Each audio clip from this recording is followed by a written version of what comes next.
Voici le modèle de pompe installé. Donc dans mon cas, c'est pour raccorder de lave-linge et plus tard certainement un évier.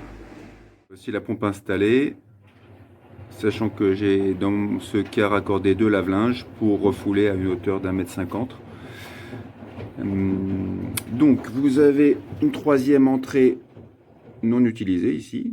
On pourrait raccorder un évier par exemple en supplément. Ici vous avez donc l'eau ressort par le haut, hein, par ce coude, et dans ce coude vous avez le clapet anti-retour. Donc c'est pas très bien indiqué dans la notice, mais il se trouve ici, donc il n'y a pas besoin d'en racheter. Ensuite pour les entrées, vous avez tous les raccords qui sont fournis. Donc j'ai fait exactement le même raccord de l'autre côté pour un lave-linge, sachant que si je raccordais le tuyau en direct, ça fuyait. Donc j'ai rajouté une petite longueur de PVC de chaque côté. J'ai mis le tuyau du lave-linge dedans. Donc si c'est pour un lave-linge ou un lave-vaisselle qui pousse l'eau assez fort, je vous conseille de faire ça. Moi ça m'a permis d'éviter la fuite. Et derrière, au niveau de l'évacuation des conduits, il vous faut en fait éviter d'avoir des angles à 90 degrés, c'est noté dans la notice.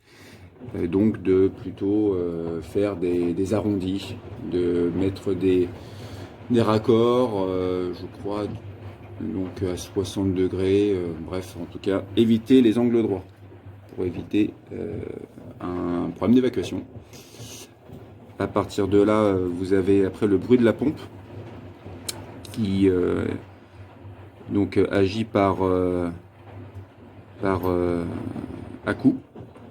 Donc dans un sous-sol, ça ne présente pas de problème. Par contre, dans une salle de bain, si vous avez une chambre à côté, en pleine nuit, ça peut être... voilà, ça fait du bruit. Donc je vais vous faire écouter ça. Voilà le bruit de la pompe.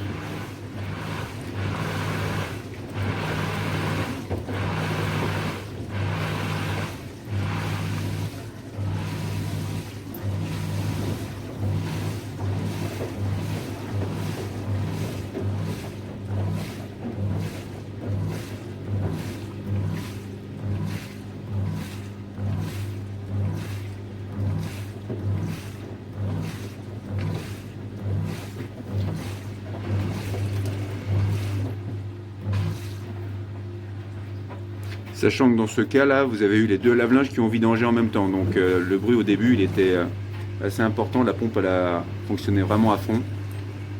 Mais voilà, c'est vraiment par à-coups qu'elle fonctionne.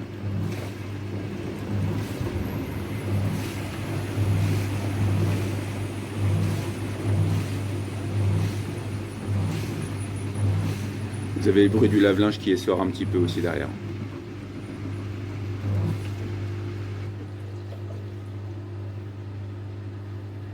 Voilà, bonne installation.